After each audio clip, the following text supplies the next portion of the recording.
Me gritó por un poco de vinagre balsámico frente a los invitados. Fue en ese preciso momento cuando dejé de amarla. 6 meses después, dejé los papeles del divorcio bajo el salero. Yo ya estaba en un avión rumbo a Lisboa. Ella se volvió a casar pronto, en una de esas bodas ostentosas en un viñedo. Todo parecía perfecto hasta que el brindis de uno de los invitados lo destruyó todo. Luego me llamó gritando. Yo estaba a miles de kilómetros de distancia, finalmente respirando en paz. Mi nombre es José González. Tengo 54 años. Y hace 6 meses hice algo con lo que la mayoría de los hombres de mi edad solo fantasean durante su trayecto al trabajo por la M30. Me divorcié de mi esposa tras 28 años de matrimonio, liquidé todo lo que pude llevar en 2 maletas y me mudé a Portugal. Sin confrontaciones dramáticas, sin gritos en el portal, solo los papeles bajo una taza de café, las llaves de la casa encima y una nota. Todo es tuyo. Me he ido. En Madrid, yo era un exitoso promotor inmobiliario comercial. Construía centros comerciales y complejos de oficinas, ese tipo de estructuras que hacen que todas las ciudades se vean iguales. Ganaba buen dinero, tenía respeto en la comunidad y una casa preciosa en el barrio de Salamanca que mi esposa, Catalina, decoraba como si fuera para una revista de diseño. Por fuera, parecíamos perfectos. Por dentro, me estaba asfixiando. Catalina trabajaba como agente inmobiliaria de lujo. Vendía propiedades de millones de euros a ejecutivos tecnológicos y fortunas extranjeras. En algún momento, empezó a creer que nuestra vida debía encajar con el estilo que ella vendía. Nada era suficiente. Las encimeras de granito tenían que ser de mármol. El mármol tenía que ser italiano. El mármol italiano tenía que ser de una cantera específica en Carrara que solo 3 personas en toda España conocían. Dejé de discutir por el año 23 de casados. Empecé a dormir en mi despacho por el año 26. Para el año 28, me di cuenta de que vivía con una extraña que compartía mi apellido y mi hipoteca. Tenemos 2 hijos. Olivia tiene 27 años y trabaja como periodista de investigación en Barcelona. Es aguda, heredó mi escepticismo y la persistencia de su madre. Ella vio a través del teatro de Catalina años antes de que yo tuviera el valor de marcharme. Luego está Jacobo, de 24 años, un analista de inversiones junior en la City de Londres. Es un buen chico, pero se creyó la versión de la realidad de su madre. Pensaba que yo era el problema. Frío, distante, emocionalmente indisponible. Todas eran palabras de Catalina saliendo por su boca. El infarto llegó 3 meses antes de irme. Uno leve, de esos que no te matan pero te susurran al oído que el próximo podría hacerlo. Mi cardiólogo dijo la palabra estrés 14 veces en una sola cita. Ese día conduje a casa, miré a Catalina gritando por teléfono sobre el puesta en escena y comprendí algo. Podría morir en esa casa y ella no se daría cuenta hasta que alguien le señalara que mi cuerpo estorbaba el paso a su vestidor. Así que empecé a planificarlo en silencio, metódicamente. Pasé 6 meses reestructurando todo. Mis activos pasaron a un fondo familiar con Olivia como administradora. Las propiedades se refinanciaron con préstamos que Catalina ni imaginaba. Me aseguré de que todo pareciera legítimo en el papel, porque lo era, solo que estaba estratégicamente organizado. La casa, los coches, los muebles. Todo quedó para ella, junto con las deudas que lo sostenían todo. La mañana que me fui, Madrid aún estaba a oscuras. Conduje hasta Barajas, aparqué en el parking de larga estancia y no miré atrás. Para cuando Catalina despertó y encontró mi nota, yo ya sobrevolaba la costa portuguesa, viendo el destello del Tajo desde la ventanilla, sintiendo algo que no había sentido en años. Pasa ahora me despierto con las campanas de las iglesias en Alfama, bebo un expreso que de verdad sabe a algo y camino por la ribera del Tajo viendo los barcos pasar. Pinto mal. Nado en el océano. He aprendido suficiente portugués para pedir vino y disculparme por mi pésimo portugués. No he hablado con Catalina desde que me fui. No miré sus redes sociales ni pregunté a amigos comunes. Ya sabía cómo actuaría ella. Guardaría luto una semana, rabiaría 2 y luego encontraría a alguien nuevo para llenar el vacío. Y tuve razón. Mi exesposa se casó de inmediato con su nuevo tipo. Me enteré por un mensaje de alguien que apenas recordaba, pero esa es una historia para después.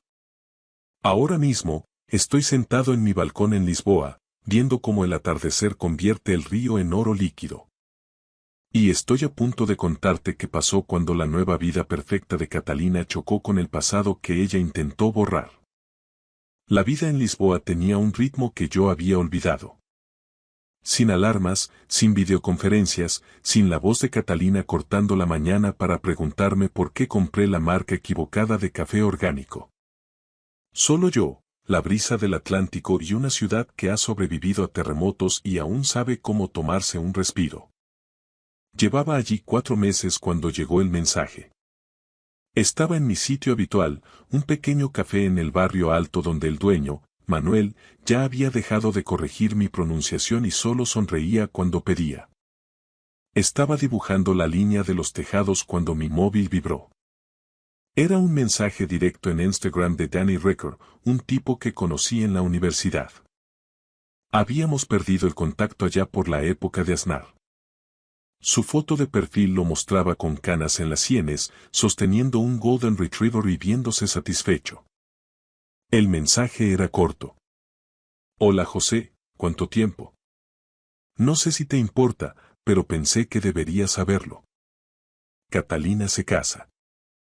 El mes que viene, boda en un viñedo en el Priorat. El tipo se llama Alberto Brazzau. Es dueño de varios concesionarios de coches de lujo. Pensé que querrías el aviso. Cuídate, hombre. Lo leí 2 veces. Dejé el móvil. La taza de café estaba caliente contra mi palma. Sólida. Real. No estaba enfadado. No estaba herido. Tenía curiosidad. La curiosidad que sientes por una película de la que te saliste a la mitad. Alberto Brazzau. Conocía el nombre. Un tipo ostentoso. Siempre aparecía en los eventos del sector inmobiliario con trajes caros que gritaban mírame. Conducía un coche de lujo diferente cada trimestre, como si fuera su propio escaparate personal. Había flirteado con Catalina en una gala benéfica hacía 3 años, lo recordaba porque ella se rió demasiado fuerte de sus chistes. Esa risa que está hecha para ser notada. Abrí mi portátil. Su Instagram era público, por supuesto. Catalina vivía para la visibilidad. Su perfil de Instagram era exactamente lo que esperaba. Fotos de compromiso que debieron costar una fortuna. Ella de blanco, él de azul marino, ambos con copas de cava frente a un atardecer que definitivamente tenía Photoshop. Los subtítulos eran poesía escrita por alguien que nunca ha leído poesía. Cuando lo sabes, finalmente encontré mi para siempre, algunas personas valen la espera. Navegué por los comentarios. Amigos felicitándola, clientes haciéndole la pelota y un par de almas valientes preguntando qué había pasado con José. Esos comentarios habían sido borrados, pero los huecos en la numeración los delataban. Luego vi la ubicación. Finca 7 Colinas, en el Priorat, Tarragona. Algo hizo clic en mi cerebro, frío y preciso. Cerré Instagram y abrí mis archivos. Me tomó 10 minutos encontrarlo en una carpeta etiquetada como proyectos antiguos. Allí estaba. Un folleto de hacía 15 años. Oportunidad de inversión. Viñedos 7 Colinas. Catalina y yo habíamos ido allí un fin de semana cuando aún hacíamos esas cosas. Ella lo odió. Dijo que era demasiado tranquilo, demasiado rústico, que no era su estilo. Pasé las páginas del PDF hasta encontrar lo que recordaba. La sección de especificaciones técnicas para eventos. Y allí, en letra pequeña bajo las notas de ingeniería acústica. Los espacios abiertos pueden experimentar un eco significativo. Se recomiendan sistemas de sonido profesionales para discursos y brindis. Se aconseja probar el equipo. Me eché hacia atrás en la silla. Manuel trajo más café. Le agradecí en mi pobre portugués y él me dio una palmada en el hombro. La boda era en 3 semanas. Catalina se casaba con Alberto Brazzau en un lugar con una acústica capaz de llevar un susurro a 100 metros de distancia. Y acababa de hacerlo público con detalles y hashtag. Busqué en mis contactos un número que no usaba desde hacía años. Ricardo Pellicer solía dirigir una empresa de catering de alto nivel en Barcelona antes de retirarse al Empord. Yo le ayudé a reestructurar un trato que salvó su negocio en 2015. Me dijo que si alguna vez necesitaba algo, llamara. Llamé. Respondió al tercer tono, sorprendido. Hablamos 5 minutos y luego le expliqué lo que necesitaba. No mucho, solo un pequeño favor. Un nombre añadido a la lista de proveedores, un invitado, perfil limpio, una razón legítima para estar allí. Ricardo guardó silencio un momento y luego soltó una carcajada baja. ¿Sabes qué, José? Creo que puedo ayudarte con eso. Cuenta con ello. Le di las gracias y colgué. El sol se ponía sobre el Tajo. Yo no iba a ir a esa boda. No lo necesitaba. Pero me iba a asegurar de que fuera memorable. Olivia me llamó 2 días después. Era temprano en Lisboa, lo que significaba que era tarde en Barcelona. Mi hija heredó mi tendencia a ser eficiente con las palabras. Papá, dijo sin saludar, he visto el Instagram de mamá. La boda. Alberto Brazzau. ¿Sabes algo de esto? Lo sé, respondí saliendo al balcón. ¿Y bien? ¿Estás bien? Su voz se suavizó, intentando leer entre líneas. Estoy bien, cielo. Mejor que bien. Las decisiones de tu madre ya no son asunto mío. Jacobo va a ir, soltó tras un silencio. Va a ser uno de los testigos de Alberto. Eso me detuvo. ¿Va a hacer qué? Alberto se lo pidió personalmente. Mamá lo vendió como un gran honor. Unir familias, nuevos comienzos. Jacobo se lo ha tragado entero. Cree que esto demuestra que mamá ha pasado a algo mejor. Cerré los ojos. Mi hijo, 24 años, lo suficientemente listo para analizar tendencias de mercado, pero ciego ante las manipulaciones de su madre. ¿Y tú? Recibí una invitación muy formal, muy estilo Catalina. He dicho que no puedo ir. Hizo una pausa. Papá, he estado investigando. Los concesionarios de Alberto Brazzau. Algo no cuadra. Sus declaraciones financieras parecen limpias, pero el patrón es erróneo. He visto esto antes cuando investigué aquel esquema Ponzi el año pasado.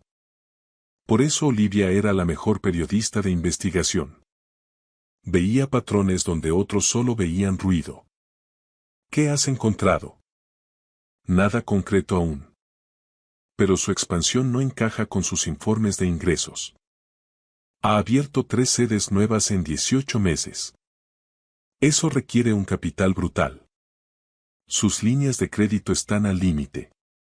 Creo que está usando dinero de nuevos inversores para pagar deudas viejas. Una pirámide clásica. ¿Cuánto falta para que colapse? 3 meses, quizá 4.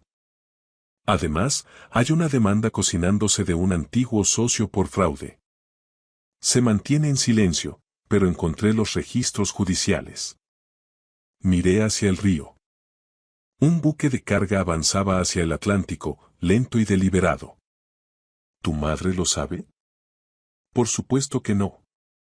Ella ve los coches, las fincas, el estilo de vida. Nunca mira bajo el capó. La voz de Olivia se volvió más dura. Papá, Jacobo está ligado a esto. Si Alberto cae públicamente, salpicará a todos los asociados. Al banco de Jacobo en Londres no le hará ninguna gracia que su analista junior esté conectado a un caso de estafa. ¿En qué estás pensando? Pienso, dijo ella lentamente, que alguien debería asegurarse de que la información correcta salga a la luz en el momento adecuado. Antes de que Jacobo se hunda más.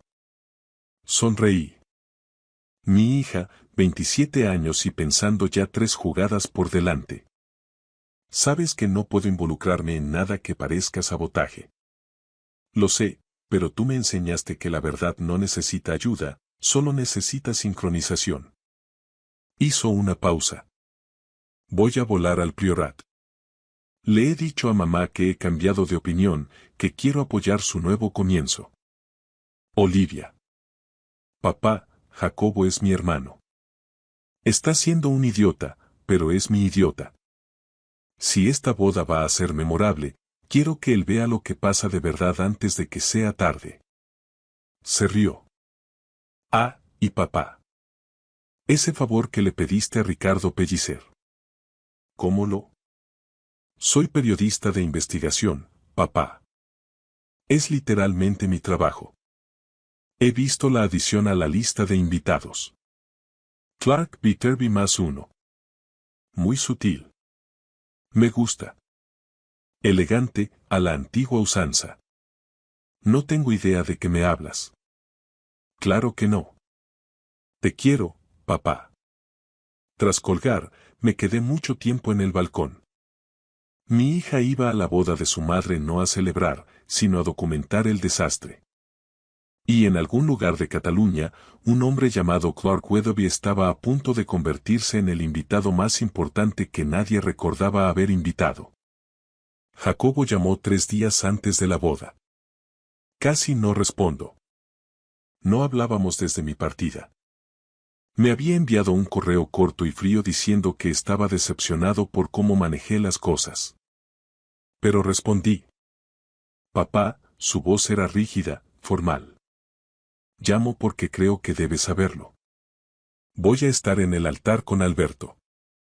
Olivia me lo mencionó. Ella también viene. Cambió de opinión a última hora. Hubo un silencio tenso. Alberto es un buen tipo, papá. Exitoso.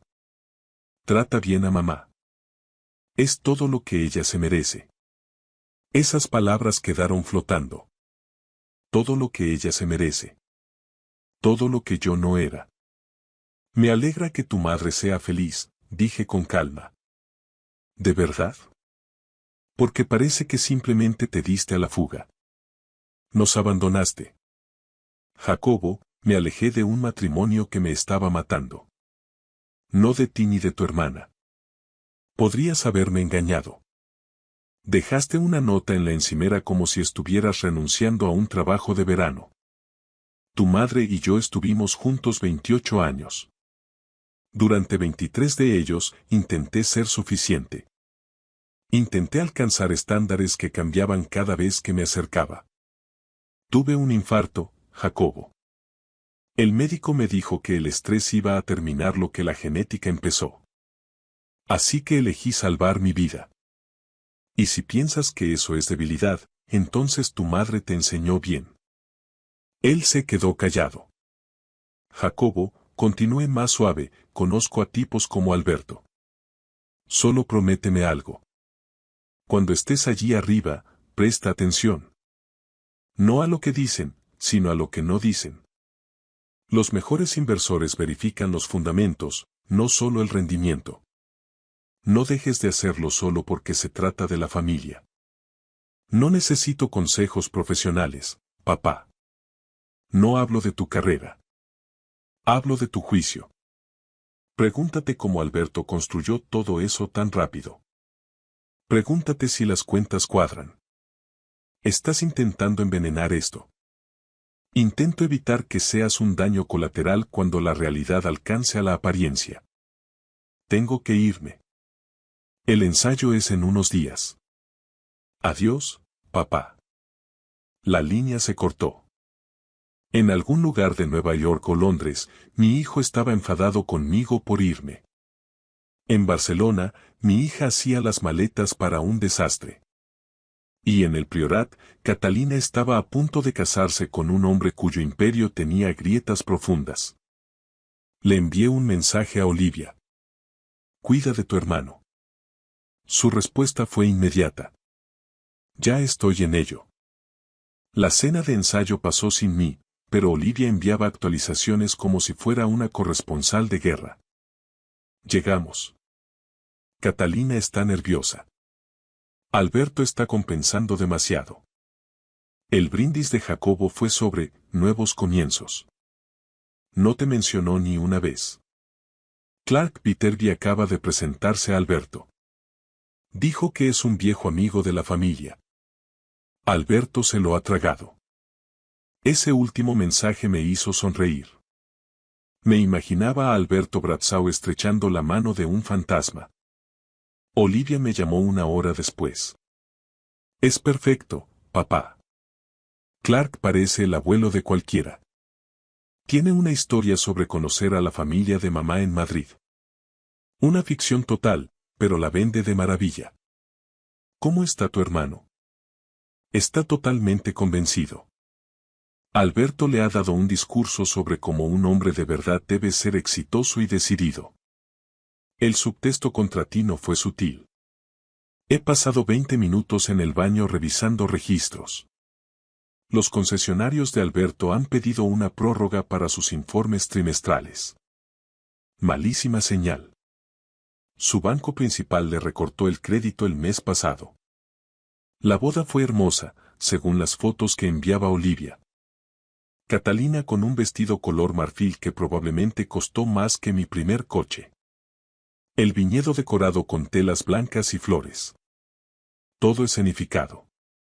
La ceremonia fue fluida, con votos que parecían escritos por una empresa de tarjetas de felicitación. Luego llegó el banquete. Los mensajes de Olivia volaban. Empiezan los discursos. La dama de honor ya lloró cuando tocaba. El hermano de Alberto hizo un chiste sobre sus gustos caros. Todos rieron. Jacobo va ahora. Esperé 10 minutos. Entonces sonó mi teléfono. Papá, la voz de Olivia estaba tensa. Tienes que oír esto. Estoy grabando. Puso el altavoz. Escuché la voz de Jacobo amplificada por la excelente acústica del lugar. Alberto Bradshaw es el tipo de hombre al que todos deberíamos aspirar. Ha construido un imperio con visión. Trata a mi madre como a una reina. Él me ha mostrado lo que es el éxito real. Por Alberto y Catalina, que vuestro futuro sea tan brillante como vuestro pasado es olvidado. El dardo estaba claro. Yo era el pasado. El fracaso que habían dejado atrás. Aplausos. Tintineo de copas. Luego, la voz de Olivia. Ahora va Clark. Se hizo el silencio. Una voz mayor, pausada y con autoridad, comenzó. Buenas noches a todos. Mi nombre es Clark Weatherby y conozco a la familia Bradshaw desde hace muchos años. La mentira fue impecable. Quería hablar de algo importante. La verdad. Catalina, estás radiante. Alberto, has causado una gran impresión. He estado en los negocios mucho tiempo y los que duran son los que se construyen sobre cimientos sólidos, no sobre apariencias ni promesas. Hubo otra pausa, más larga. Así que quiero proponer un brindis por Catalina y su segunda oportunidad de ser feliz. Y por José, donde quiera que esté esta noche. Probablemente en un lugar tranquilo, finalmente pudiendo respirar.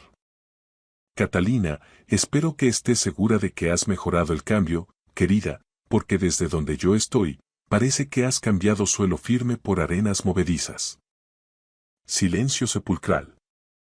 Pero bueno, continuó Clark con voz ligera, ¿qué sabré yo? Solo soy un viejo que cree en hacer preguntas. ¿Cómo, ¿Cómo alguien abre 3 concesionarios en 18 meses sin financiación tradicional? ¿O por qué un exitoso empresario necesita reestructurar sus créditos cada trimestre? ¿Qué pasa cuando la música deja de sonar y todos buscan una silla? Escuché ruidos, confusión, alguien intentando quitarle el micrófono. En fin, concluyó Clark suavemente, que vuestro para siempre sea más fuerte que vuestro pasado, y que ambos recibáis exactamente lo que os merecéis. La línea se volvió un caos. Gritos, música alta para tapar el desastre. Olivia volvió al teléfono sin aliento. Papá, madre mía. Catalina ha salido corriendo. La cara de Alberto está morada. Medio salón está con el móvil y la otra mitad finge que no ha pasado nada. Catalina te está llamando. Mi móvil vibró. El nombre de Catalina iluminó la pantalla. Tengo que colgar, Olivia. Cuida de tu hermano. Cambié de llamada. Catalina. Tú. Su voz temblaba de rabia. Enviaste a alguien a reventar mi boda. Tú plantaste a ese hombre. No tengo idea de qué hablas. Estoy en Portugal. No me mientas. Ese discurso, esas preguntas. ¿Fuiste tú? ¿Lo fui? ¿O solo fue alguien haciendo las preguntas que debieron hacerse hace meses? Eres un cobarde, José. No pudiste enfrentarme y enviaste a un mercenario a arruinar mi día. Tu día no se ha arruinado por mi culpa, Catalina. Se ha arruinado porque lo construiste sobre arena y lo llamaste roca madre. Te odio. Lo sé. Pero eso ya no es mi problema. Vuelve a tu boda. Sonríe a las cámaras. Haz lo que mejor se te da. Actuar. Alberto te defenderá. Si es que puede explicar sus propias cuentas. Buena suerte. Colgué. Miré las luces de Lisboa reflejadas en el Tajo. Al otro lado del Atlántico, la boda perfecta de mi exmujer se acababa de volver inolvidable por todas las razones equivocadas. El video llegó a internet en cuestión de horas. Alguien lo subió a TikTok con el título: Brindis salvaje destruye a la novia. Espera al final. Para la mañana siguiente, tenía millones de visitas. La cara de Catalina en el momento exacto en que Clark dijo arenas movedizas se convirtió en un meme instantáneo en Twitter y Reddit. Jacobo me llamó. Su voz sonaba pequeña. Papá. Los concesionarios de Alberto están siendo auditados. La demanda que mencionó Clark se presentó ayer. Su socio afirma que Alberto usó dinero de inversores para cubrir deudas personales. Los bancos han congelado sus activos. Hizo una pausa. Mi empresa me ha llamado. Me han preguntado si sabía algo de su situación financiera antes de la boda. ¿Qué les has dicho? La verdad. Que no lo sabía. Que debía haber hecho preguntas y no las hice. Me han puesto en suspensión cautelar. Dicen que mi juicio está comprometido. Lo siento, hijo. ¿De verdad lo sientes? Porque tú lo sabías. Sabías que esto venía y dejaste que me estrellara. Te advertí. Te dije que miraras los fundamentos. Lo llamaste sabotaje. ¿Me habrías creído si te hubiera dicho directamente que era un fraude? ¿O habrías defendido a tu madre y me habrías llamado resentido? Silencio pesado. No lo sé, admitió finalmente. Quizá tengas razón. Olivia me ha enseñado todo. Las demandas, los impagos. Estaba todo ahí. Simplemente no quise verlo. Mamá me dijo que la estaba traicionando al preguntarle. Que estaba eligiendo tu bando. Lo siento, Jacobo. El Internet olvida rápido. ¿Lo hace? Mi carrera puede que no sobreviva a esto. Mi falta de juicio está documentada públicamente. ¿Quién va a confiarme decisiones financieras ahora? No supe qué decirle. Algunos errores te persiguen. Pero hablamos 20 minutos más. Me preguntó por Lisboa, por mis cuadros, por si era feliz. Le dije la verdad. Que irme fue la decisión más difícil y la mejor de mi vida. 8 meses después, las cosas se calmaron. Alberto Brazzau fue procesado por 17 cargos de fraude. Catalina vendió la casa con una pérdida enorme y se mudó a un piso pequeño en un barrio que ella antes llamaba marginal. Su licencia inmobiliaria fue suspendida. Jacobo me llama todos los domingos. Está reconstruyendo su vida, trabajando en una división más pequeña, con menos visibilidad. Es humilde, pero necesario. Me contó que está saliendo con una chica llamada Ana, una profesora. Nada glamuroso, papá. Es real. Olivia está triunfando. Sus investigaciones ganan premios. Me dijo que vio a su madre el mes pasado. Se ve más pequeña, papá. No físicamente, sino disminuida. Me preguntó si eras feliz. Le dije que estás más sano que en décadas, que pintas y sonríes. Catalina lloró. Dijo que desearía haberme escuchado cuando pedí ir a terapia. El arrepentimiento es un maestro duro. Yo conocí a alguien. Se llama Isabel, tiene 50 años y es dueña de una pequeña librería cerca de Alfama. No me buscó en Google, no hizo preguntas inquisitivas. Simplemente me aceptó. Pareces alguien que ha pasado por algo difícil, me dijo una vez, pero saliste al otro lado. Eso es lo que importa. Jacobo vino a visitarme a Lisboa. Pasó 2 horas hablando de libros con Isabel. En la cena, me apartó. Es maravillosa, papá. Escucha cuando hablas. ¿Eres feliz? Me hice la pregunta que dejé de hacerme hace años. Sí, lo soy. Realmente feliz. Bien. Te lo mereces. Hoy estoy en mi balcón con Isabel. Ella lee poesía portuguesa en voz alta y yo dibujo su perfil. He pasado de ser un hombre estresado que moría lentamente en una casa de lujo a ser alguien que eligió la paz sobre la apariencia. Mi móvil vibra. Un mensaje de Jacobo. Ana ha dicho que sí. Nos hemos comprometido. ¿Podríamos hacer la boda en Lisboa? Algo pequeño, real, solo con la gente que importa. ¿Nos ayudaríais tú e Isabel a planearla? Miré a Isabel. Miré el río. Dile que sí, dijo ella sonriendo. Será un honor. Escribí de vuelta. Felicidades, hijo. Lisboa suena perfecta. La haremos hermosa. Del tipo de belleza real. Su respuesta fue inmediata. Gracias, papá, por todo. Por enseñarme qué es la fuerza de verdad. Te quiero. Dejé el móvil.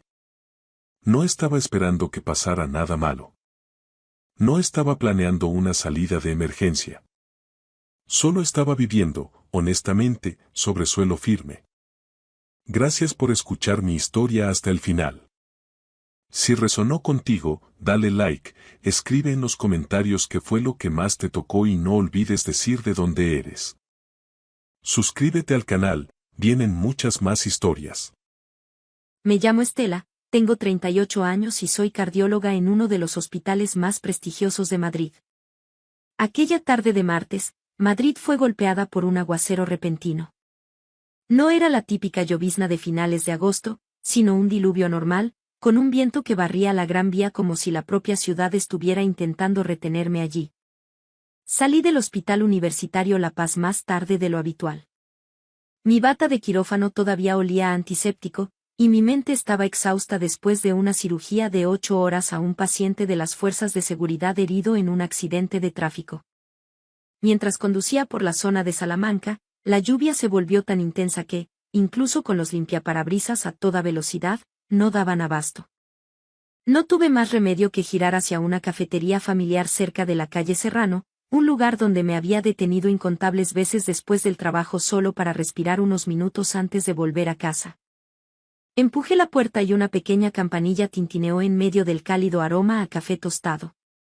Y entonces, en exactamente un segundo, mi mundo se congeló.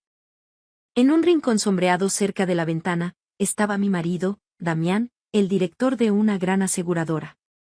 Y no estaba solo. Una mujer rubia estaba completamente sentada sobre su regazo, sus brazos alrededor de su cuello, su cuerpo presionado contra el suyo como si ese fuera el único asiento que conociera. Su mano reposaba en el vientre de ella, no un toque casual, sino la intimidad familiar de quienes habían hecho esto demasiadas veces. Cuando él levantó la mirada y me vio, su rostro palideció al instante. Vi su garganta contraerse, como si le hubieran dado un puñetazo que le hubiera cortado la respiración. La mujer en su regazo se quedó paralizada en el momento en que sintió el cambio. Inclinó la cabeza para mirarle, frunciendo ligeramente el ceño, susurrando. «Damián, ¿qué pasa?» Él no respondió. Ella volvió a preguntar, su voz más aguda ahora, pero los ojos de él seguían fijos en mí, como si estuviera paralizado. Al tercer intento, sin obtener respuesta, siguió su mirada. Y en ese mismo instante, su rostro perdió el color, los ojos muy abiertos por el pánico. Saltó de su regazo como si la hubieran electrocutado. Su taza de café se estrelló contra el suelo con un estrépito que perforó el murmullo de la concurrida cafetería. Y fue entonces, justo entonces, que no pude creer lo que veían mis propios ojos. Di 2 pasos hacia atrás cuando me di cuenta de quién era. Raquel. Raquel, la mujer prometida a Gabriel. Gabriel, mi mejor amigo desde el instituto en Madrid, quien me había apoyado en los momentos más difíciles de mi vida. Me quedé inmóvil, di un paso atrás por reflejo, mi mente en blanco, pero cada pieza encajó con cruel precisión. Entendí en ese momento que esto no era solo la traición de mi marido. Era una traición por capas entre 2 familias, 2 de las relaciones más cercanas en las que jamás había confiado. En medio de una cafetería llena de gente, no me quedé ni un segundo más. No me acerqué, no pregunté, no grité como la gente siempre imagina que haría una esposa traicionada. Me di la vuelta, empujé la puerta y salí, dejando atrás el olor a café caliente, el tintineo de las cucharas y a 2 personas atrapadas en un momento que pensaron que nunca llegaría. La lluvia en Madrid seguía cayendo con fuerza, fría y brutal. Cuando subí a mi coche, la lluvia golpeaba el parabrisas con tanta violencia que ya no necesité la radio. Gritaba lo suficientemente fuerte como para reemplazar todas las preguntas que no estaba lista para enfrentar. Conduje casi en piloto automático. Las calles que conocía de memoria de repente me resultaron desconocidas. Los semáforos parecían durar más de lo normal, y los recuerdos en mi cabeza se precipitaban más rápido de lo que podía procesar. Apenas unos minutos después de dejar la cafetería, mi teléfono empezó a vibrar. Una llamada, luego una segunda, luego una tras otra, sin parar. Cuando me detuve en un semáforo en rojo cerca del Parque del Retiro, miré la pantalla. Era la 12ª llamada. Cuando llegué a mi barrio, el número había subido a 23. No contesté ni una sola vez, no porque no las oyera, sino porque sabía exactamente lo que escucharía si lo hacía.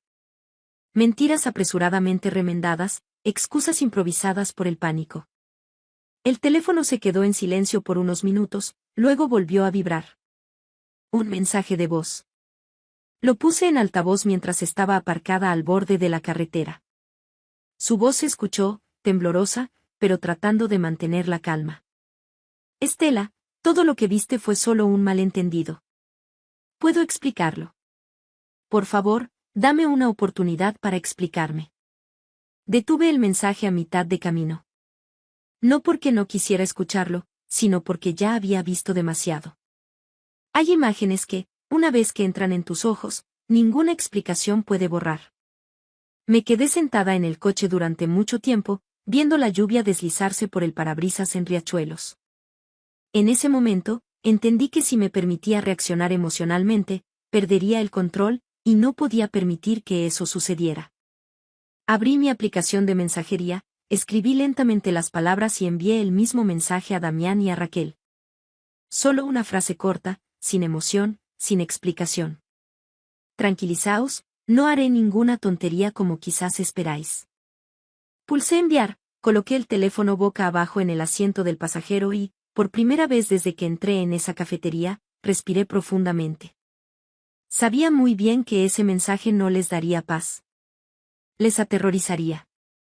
Porque para aquellos que ocultan la culpa, lo más aterrador no es un grito. Es el silencio de quien lo vio todo, pero no ha dicho una palabra. Yo lo sabía, y pronto ellos también se darían cuenta. El mensaje que acababa de enviar no era un consuelo. Era un vacío. Un vacío lo suficientemente grande para que la imaginación de la gente culpable les carcomiera toda la noche. Imaginé a mi marido mirando fijamente la pantalla de su teléfono, esperando un mensaje de seguimiento que nunca llegaría. Imaginé a Raquel leyendo la frase una y otra vez, tratando de adivinar si estaba enfadada, devastada o si estaba preparando algo mucho peor. Mi teléfono vibró unas cuantas veces más, llamadas perdidas, mensajes no entregados, y luego silencio. Ese silencio no era porque se hubieran calmado, sino porque habían empezado a temer. Temor a que yo se lo hubiera contado a Gabriel. Temor a que hubiera tomado más fotos. Temor a que estuviera sentada tranquilamente en algún lugar planeando algo en un estado de control que ellos ya no podían alcanzar. No necesité hacer nada más esa noche. La espera en sí misma ya era el primer castigo. Encendí el coche, conduje directamente hacia el centro, pero no tomé la carretera familiar que llevaba a nuestra casa. No estaba preparada para entrar en esa vivienda de 3 dormitorios donde de repente todo se había vuelto sospechoso. El sofá, la cama, las noches tranquilas que una vez creí pacíficas. Me dirigí hacia Salamanca y me detuve frente al Mandarín Oriental Ritz. El hotel brillaba con luz, tranquilo y ajeno a todo lo que acababa de dejar atrás. Cuando recibí la llave de la habitación en la recepción, mi voz sonó extrañamente compuesta al decir mi nombre. Arrastré mi pequeña maleta hasta el ascensor. Las puertas se cerraron detrás de mí, reflejando mi rostro en la fría superficie metálica. No había lágrimas, solo un pesado vacío presionando mi pecho. En la habitación, puse el teléfono sobre el escritorio, apagué el timbre y me quedé de pie un buen rato junto a la ventana, mirando la noche de Madrid. La ciudad seguía funcionando como siempre, y yo estaba parada en la línea más delgada entre convertirme en una esposa traicionada en silencio y una mujer a punto de decidir con sus propias manos qué pasaría después. Esa noche, apenas dormí. No porque estuviera llorando, sino porque los viejos recuerdos seguían surgiendo lenta pero persistentemente, como si mi cerebro se estuviera obligando a auditar todas las relaciones que una vez fueron el fundamento de mi vida. Gabriel apareció primero en ese flujo de recuerdos. Lo conocía desde los últimos años del instituto en Madrid, cuando todo era aún simple y sincero. Estuvimos en la misma clase, estudiamos juntos para la selectividad, la EBAU, y pasamos por esos momentos en los que los amigos pueden convertirse en una segunda familia. Para mí, Gabriel siempre fue más como un hermano mayor que cualquier otra cosa, alguien que me entendía lo suficientemente profundo como para que nunca tuviéramos que decir demasiado. Raquel llegó más tarde, cuando ya estábamos en la universidad. Amaba a Gabriel con intensidad, estuvo a su lado durante más de 10 años, desde que ambos pasaban apuros hasta que su carrera finalmente comenzó a tomar forma. Yo solía pensar que ese tipo de resistencia era prueba de amor.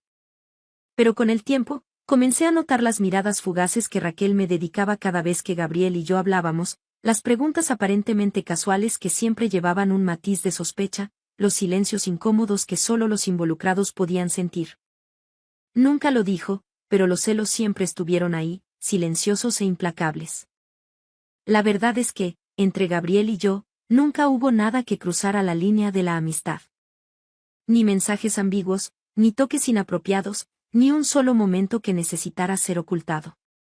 E irónicamente, fue esa misma pureza lo que más incomodó a Raquel. Porque cuando no hay culpa a la que aferrarse, la gente empieza a imaginar cosas mucho peores. Me di cuenta de que el pasado que yo creía sólido probablemente ya había sido distorsionado en la mente de Raquel hacía mucho tiempo, lo suficiente para que ella creyera que si no era yo, siempre habría alguna otra mujer a la que tendría que vencer. Y de repente entendí que en esta historia, quizás nunca fui realmente la amenaza de Raquel, sino su excusa. A la mañana siguiente, justo después de terminar mi turno matutino, mi teléfono vibró sin parar dentro del bolsillo de mi bata. Ni siquiera necesité mirar para saber quién era. Cuando desbloqueé la pantalla, el número me hizo exhalar suavemente. 12 llamadas perdidas, todas de Raquel. Luego vino un largo mensaje, su tono pasando de suplicante a ansioso, rogándome una oportunidad para explicar las cosas claramente. No respondí de inmediato. Dejé ese mensaje sin leer durante casi una hora, luego respondí con una sola línea corta, fría pero lo suficientemente educada. Podemos vernos. Acordamos encontrarnos en una pequeña tetería cerca del hospital, un lugar donde a menudo me detenía para unos minutos de tranquilidad entre turnos. La tienda era luminosa, con grandes ventanales de cristal, íntima pero no sofocante. Llegué primero, elegí una mesa cerca de la ventana y pedí una tetera de té caliente. Cuando Raquel entró, inmediatamente noté que algo era diferente. Un abrigo suelto, su mano instintivamente sobre su vientre mientras se sentaba, su figura ya no tan esbelta como las últimas veces que la había visto. En ese momento, lo supe. No hacía falta preguntar. Raquel evitó mis ojos, su voz pequeña y rápida, como si hubiera ensayado. Lo has malinterpretado. Solo le estaba pidiendo ayuda a tu marido con el seguro de maternidad. Trabaja en el sector de los seguros, ya sabes. Ella forzó una sonrisa, poco convincente. No la interrumpí. Solo miré el ligero bulto bajo su ropa, algo que la iluminación de la cafetería no había podido ocultar. Los signos de embarazo eran demasiado obvios para llamarlos un malentendido. No discutí. No pregunté nada más. Abrí mi teléfono, lo coloqué suavemente sobre la mesa y giré la pantalla hacia ella. La foto de la cafetería apareció clara, inequívoca. Raquel en el regazo de Damián, sus brazos alrededor de su cuello, la mano de él reposando exactamente donde ella ahora intentaba esconder. La sala estaba tan silenciosa que pude oír una cuchara tintinear contra una taza de té. Raquel miró la imagen, sus labios se movían, pero no salía ningún sonido. No más explicaciones, no más historias sobre consejos de seguros, solo la verdad al descubierto entre nosotras, fría e innegable. Raquel se quedó mirando la pantalla del teléfono unos segundos más, luego lo empujó lentamente hacia mí como si fuera algo sucio que no quería tocar. Permaneció en silencio durante mucho tiempo, el suficiente para que me diera cuenta de una cosa. No estaba avergonzada. Lo que se estaba desarrollando en la mente de Raquel en ese momento no era arrepentimiento. Era cálculo. Cuando levantó la mirada, sus ojos habían cambiado, endurecidos, más afilados y completamente desprovistos del pánico anterior.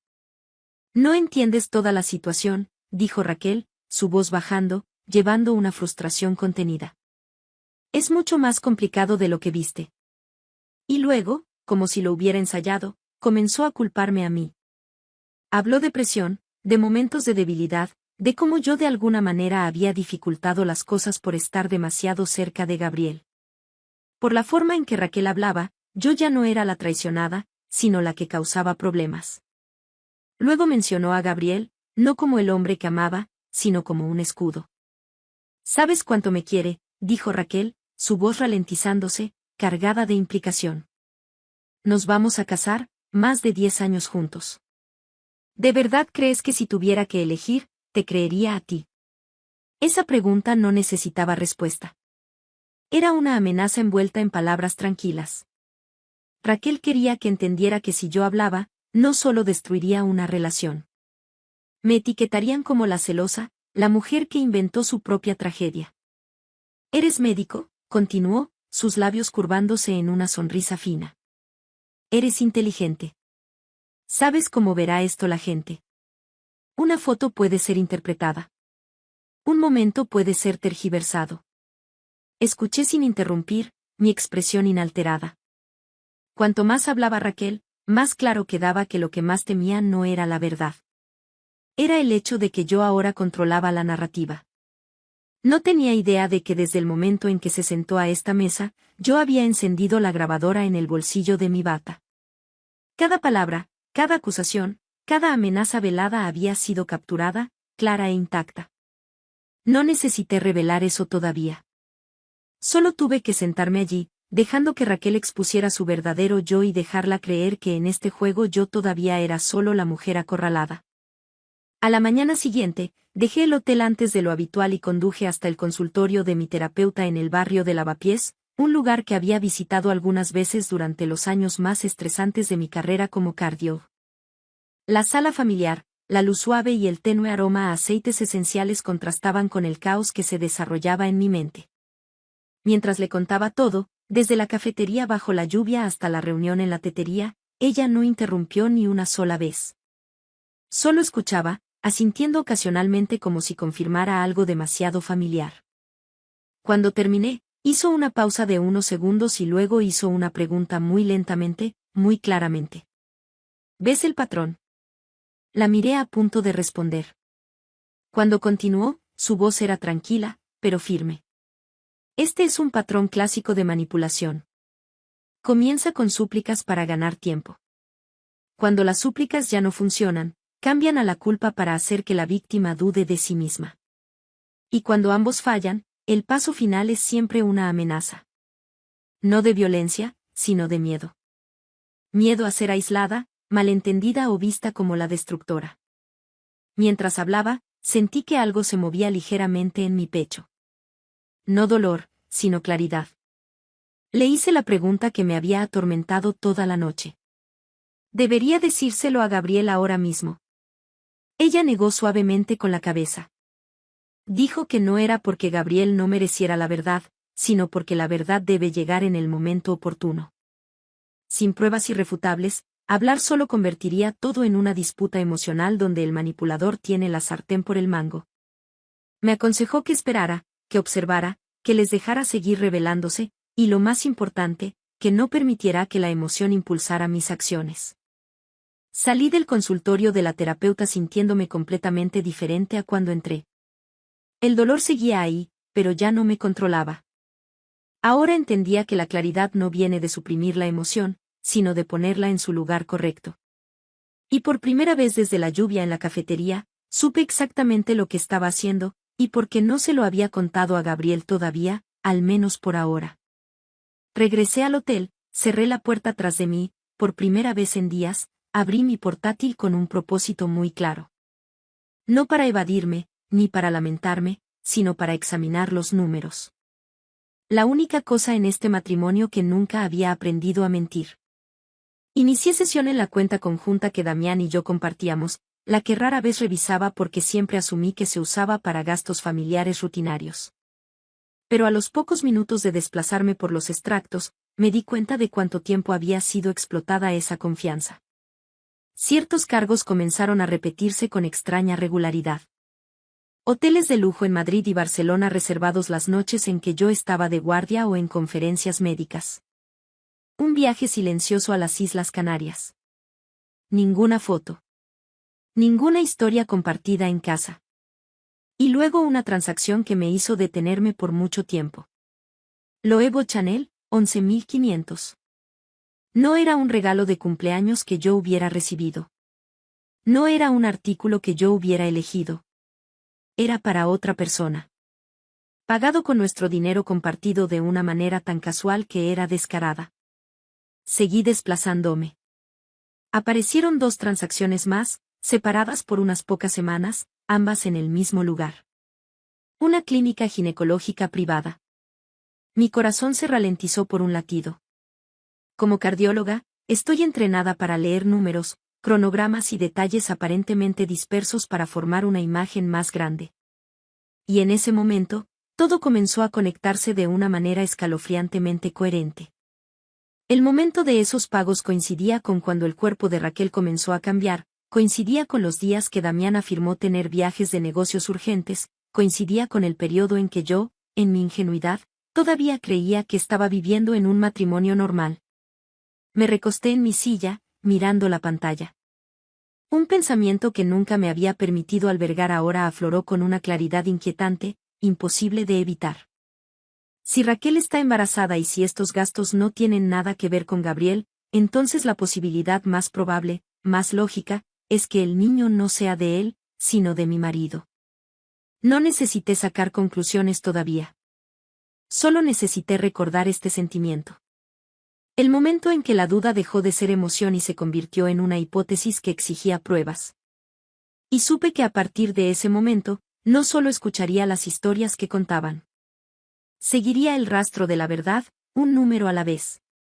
Mientras los hechos financieros comenzaban a alinearse en mi mente, un viejo recuerdo resurgió con repentina claridad.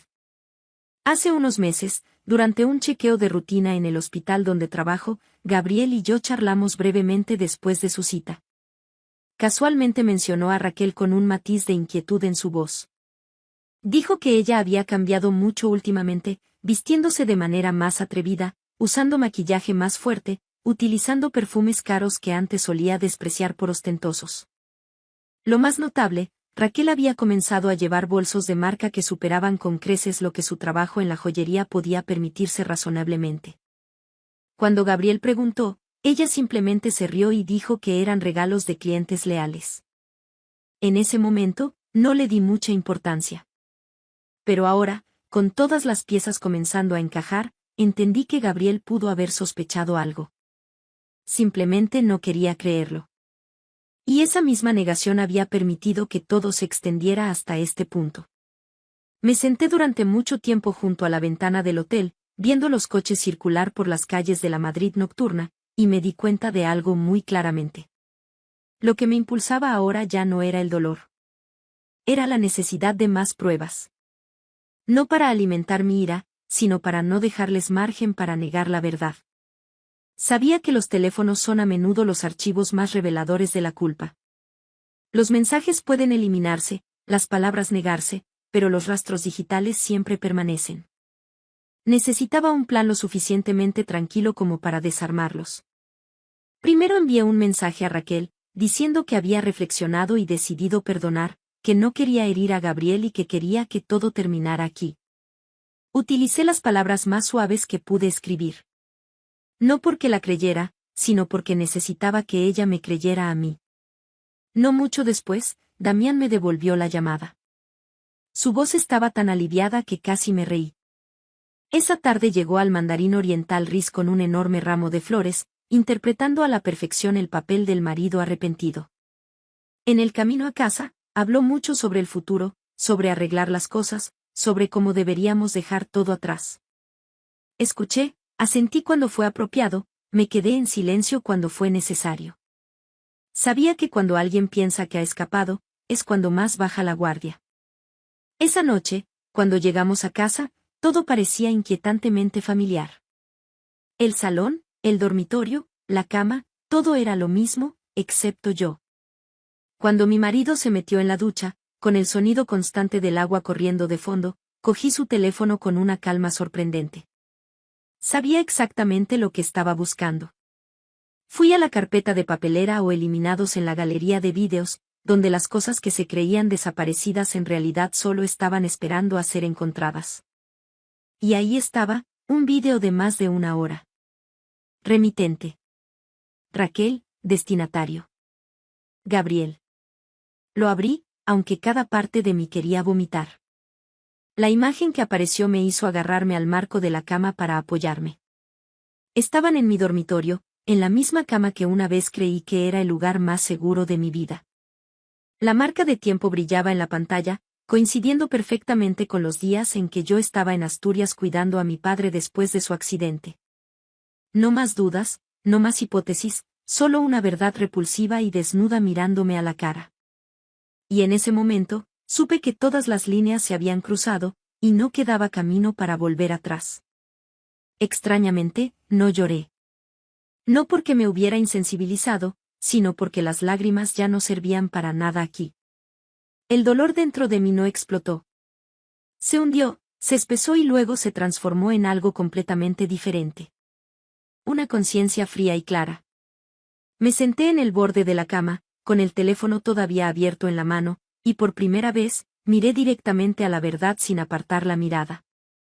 Si me callaba, si seguía interpretando el papel de la esposa comprensiva, la única persona que pagaría el precio sería yo, no ellos. Yo sería la sacrificada pieza por la comodidad y el engaño de quienes habían elegido la traición. Borré el vídeo de la pantalla, devolví el teléfono a su lugar original, luego fui al baño de invitados y me lavé las manos durante mucho tiempo, como si intentara quitarme algo que acababa de adherirse a mi piel. Cuando me miré en el espejo, el rostro que me devolvía la mirada no era el de una mujer que acababa de descubrir la infidelidad de su marido. Era el rostro de alguien que ahora entendía las reglas del juego y no tenía intención de perder. Sabía una cosa con certeza. Si quería terminar con esto, no podía actuar por rabia. Necesitaba tiempo. Necesitaba que creyeran que las cosas se habían calmado. A la mañana siguiente, le envié un mensaje a Raquel. Solo un texto corto, de tono suave, diciendo que lo había pensado y había decidido perdonar, que no quería herir a Gabriel y que quería que todo se detuviera allí. No esperé una respuesta. Sabía que solo recibir ese mensaje sería suficiente para que ella respirara más tranquila. Esa noche, acostada junto a mi marido, hablé de forma casual, como si fuera solo un pensamiento pasajero antes de dormir. Habían pasado 3 años desde que celebramos una gran fiesta en nuestra casa. Ambos estábamos demasiado ocupados con el trabajo. Dije que echaba de menos la sensación de estar rodeada de gente.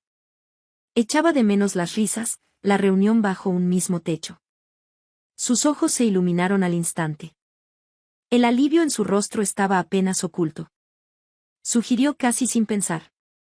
¿Por qué no celebramos una fiesta de aniversario por nuestros 8 años de casados? Invitamos a familiares, amigos, compañeros para una cálida reunión. Sonreí y asentí, como una esposa que le da una oportunidad más a su matrimonio. Pero en mi mente, esa fiesta ya tenía una forma muy diferente. No estaba pensando en flores o vino. Estaba pensando en la iluminación, el sonido, la lista de invitados y el momento en que la verdad sería puesta exactamente donde le correspondía. Me quedé quieta en la oscuridad, escuchando la respiración constante del hombre a mi lado, y tranquilamente comencé a preparar el escenario para un final que nunca vieron venir. La fiesta se celebró en un lujoso hotel en el corazón de Madrid, donde los altos salones de cristal reflejaban las luces como un escenario ya preparado para momentos que no podían echarse atrás. Llegué antes de la hora de inicio oficial, con un vestido de tono neutro, maquillaje perfecto, la sonrisa colocada impecablemente. Nadie podría haber adivinado que debajo de esa calma exterior había un guión preparado hasta el más mínimo detalle. Los invitados comenzaron a llegar en número creciente. Ambos lados de la familia, caras conocidas de reuniones anteriores, felicitaciones repetidas como un ritual. Los compañeros de Damián aparecieron en pequeños grupos, apretones de manos firmes, charlas educadas con aroma a trabajo. Luego vi entrar a su jefe, traje perfecto, ojos perspicaces con la tranquila observación de alguien a quien siempre le importó la imagen y la reputación. Todo se desarrolló a la perfección, como la fiesta de aniversario del libro de un matrimonio modelo en Madrid. Ninguna grieta visible en la superficie. Y luego, en la entrada del salón, vi a Gabriel. Hizo una pausa por un segundo antes de avanzar, como si sintiera que algo andaba mal. A su lado estaba Raquel, la mano ligeramente apoyada en el vientre, el rostro cuidadosamente maquillado, la sonrisa contenida con fuerza. Sus ojos escanearon la sala, me miraron de pasada y luego se apartaron rápidamente. Me acerqué a saludarlos, educada, serena, como una vieja amiga que vuelve a ver caras conocidas. Nadie en esa sala sabía que su presencia esta noche era la pieza final que necesitaba. Mientras sonaba música suave y las copas se levantaban en brindis, me paré en el centro de la sala, escuchando el sonido mezclado de risas y charlas, y supe con perfecta claridad. Esta noche no estaba destinada a salvar un matrimonio. Fue construida para que la verdad pudiera tener testigos, y todos los que necesitaban verla estaban aquí esta noche. A medida que el tintineo de las copas comenzó a desvanecerse, y todas las miradas comenzaron a girar hacia mí en un ritual familiar, di un paso adelante. No cogí el micrófono de inmediato. Dejé que la pausa se alargara unos segundos más, lo suficiente para que la sala contuviera la respiración conmigo. Luego hice un pequeño gesto con la cabeza al técnico que estaba junto a la gran pantalla detrás de mí. La pantalla se iluminó. Sin presentación, sin música, solo imágenes en bruto, brutalmente claras. El vídeo apareció. Mi marido y Raquel en una posición que ninguna excusa podía justificar. Un espacio familiar se reveló en segundos. Mi dormitorio, la cama, la lámpara de la mesita de noche, incluso el cuadro enmarcado que había elegido. Escuché a alguien jadear en algún lugar de la sala. Damián se quedó paralizado, el rostro sin color. Raquel retrocedió medio paso, la mano cubriendo instintivamente su vientre. Cuando el vídeo terminó, antes de que yo dijera una palabra, comenzó la grabación de audio. La voz de Raquel, clara, sin editar, innegable.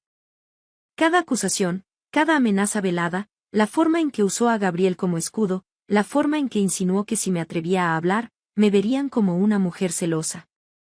No necesité mirar hacia ellos para saber lo que estaba sucediendo. La cabeza de Gabriel inclinada, los puños cerrados, como si intentara mantener unido algo que acababa de hacerse añicos dentro de él. Cuando terminó la grabación, respiré profundamente e hice un último gesto. En la pantalla, apareció un documento. Simple blanco y negro, sin emociones. El resultado de una prueba de ADN. El nombre de Damián claramente marcado como padre biológico. El número 99% circulado en negrita como un veredicto que no necesitaba más explicaciones. Oí caer un vaso. Alguien se tapó la boca. Otro se giró para mirar al jefe de Damián como esperando su reacción. Todo el salón se quedó en silencio. Ni un susurro, ni un murmullo. Solo el silencio pesado de quienes acababan de presenciar la verdad expuesta por completo, irreversiblemente. Me quedé allí bajo las luces, sin temblar, sin llorar, y lo entendí. A partir de este momento, esta historia ya no pertenecía a las palabras de nadie. La verdad había hablado, y había hablado lo suficientemente alto como para que nadie pudiera fingir que no la había escuchado. El silencio duró unos segundos más antes de que Gabriel diera un paso adelante. No me miró a mí primero. Miró directamente a Raquel. Esa mirada ya no era la de un hombre a punto de casarse, sino la de alguien que acababa de despertar de un largo y tóxico sueño. Su voz era profunda, clara, firme. Anunció que la boda quedaba cancelada. No pidió permiso, no dio más explicaciones, solo una frase, suficiente para cortar más de 10 años de vínculo delante de una sala llena de gente. Raquel se quedó paralizada, los labios moviéndose como si intentara decir algo, pero nadie esperó a que hablara. Todo lo que sucedió después fue más rápido de lo que esperaba. Los susurros ya no se reprimieron. Los teléfonos salieron. Las miradas cambiaron en minutos. Para alguien que vivía de la imagen como Raquel, este fue el verdadero colapso. La noticia se difundió por su círculo social tan rápido que no pudo reaccionar a tiempo. Su trabajo en la joyería, del que una vez se sintió tan orgullosa, se perdió solo unos días después, terminado por una llamada telefónica corta y fría. La reputación que había construido cuidadosamente se desmoronó más rápido de lo que cualquier explicación podría salvar. En cuanto a Damián, no necesitó esperar hasta la mañana siguiente para comprender las consecuencias. Su jefe se había ido de la fiesta temprano, con el rostro lleno de decepción e ira inconfundibles. Un jefe de departamento en una compañía de seguros no puede sobrevivir después de ser expuesto públicamente por mala conducta moral, especialmente cuando se desarrolló frente a compañeros y clientes. Unos días después, fue despedido.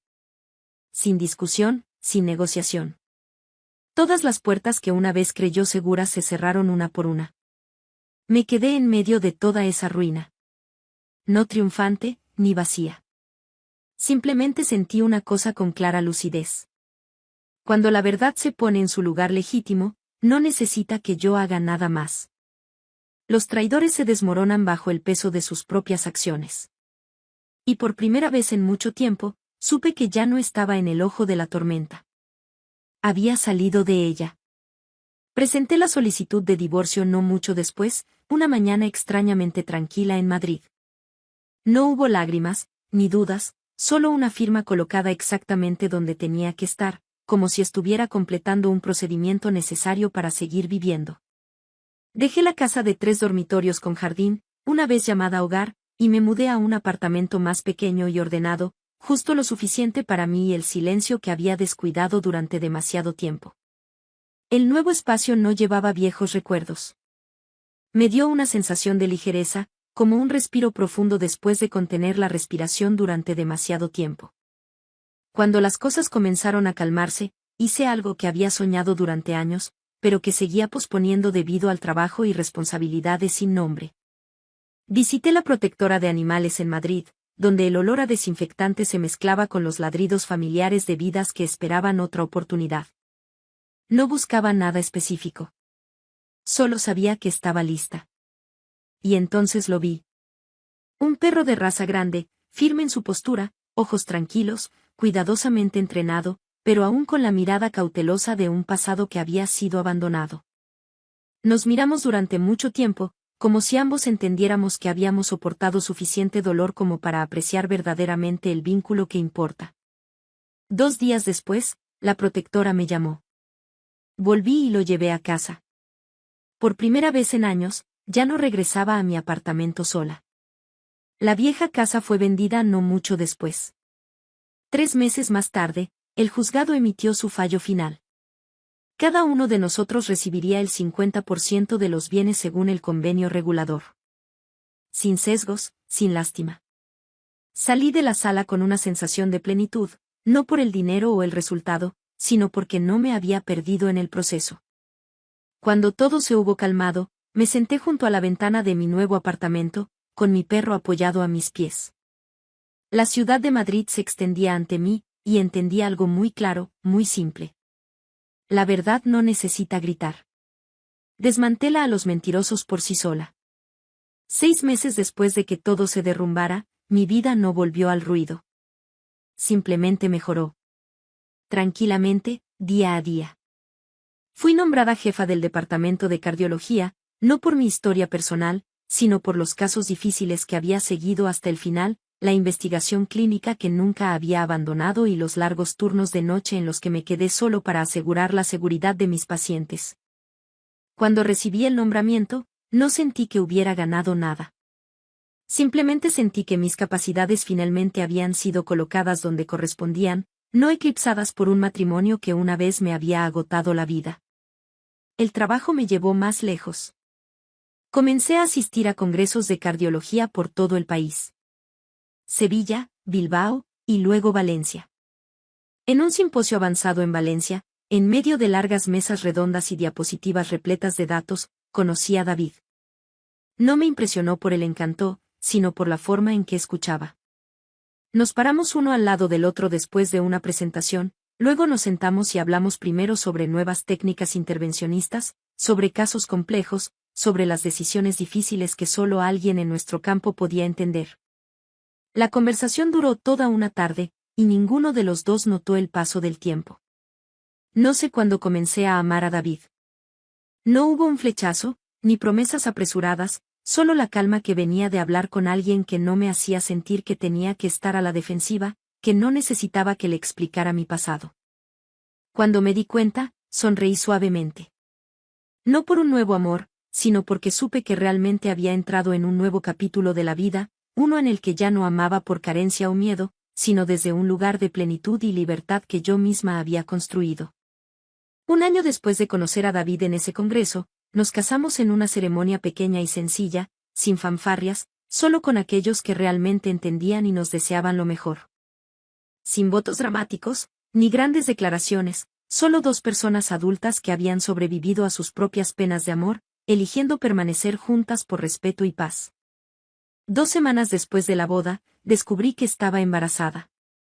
Recuerdo ese momento tan vívidamente. No pánico, ni miedo, solo una quietud llena de gratitud. David me abrazó durante mucho tiempo, luego decidió mudarse a Madrid permanentemente. Sin dudarlo, sin necesidad de persuasión, como si fuera lo más natural del mundo. Las mañanas que siguieron comenzaron a cambiar. David se levantaba temprano, preparaba mi desayuno favorito, abría las ventanas para dejar que la luz del sol inundara nuestro pequeño apartamento mientras yo me sentaba a la mesa, con la mano en el vientre, escuchando a la ciudad despertar lentamente. Los fines de semana, íbamos juntos al centro de rescate de perros, haciendo pequeñas cosas, paseando perros, limpiando jaulas, donando comida, pero me llenaban de una manera que no esperaba. Mi perro siempre caminaba a nuestro lado, tranquilo y leal, como si él también entendiera que esta familia se construyó sobre elecciones amables. 8 meses después, di a luz a una niña. Tenía los ojos de David, profundos y gentiles, pero su nariz y boca se parecían tanto a las mías que me reía cada vez que la miraba. No fue un milagro. Fue simplemente el resultado natural de una vida finalmente encauzada. En esas primeras noches, mientras ella dormía en su cuna, mi perro se acostaba a su lado, inmóvil, vigilando tranquilamente su sueño como un viejo soldado que había encontrado una nueva razón para quedarse. Me quedé allí en la tranquila habitación de una noche de Madrid, mirando a mi pequeña familia, y entendí algo maravillosamente simple. La felicidad no proviene de ganarle a alguien o de demostrar algo al pasado. Llega cuando somos lo suficientemente valientes para dejar lo que nos duele y lo suficientemente pacientes para reconstruir nuestras vidas con elecciones amables, un día a la vez. Esa es mi historia.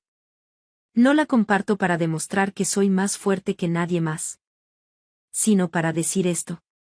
Una mujer no tiene que gritar para ser respetada. A veces, todo lo que se necesita es claridad para marcharse, coraje para decir la verdad y la paciencia para reconstruir la vida de la manera más amable posible para una misma. Gracias por escuchar mi historia hasta el final.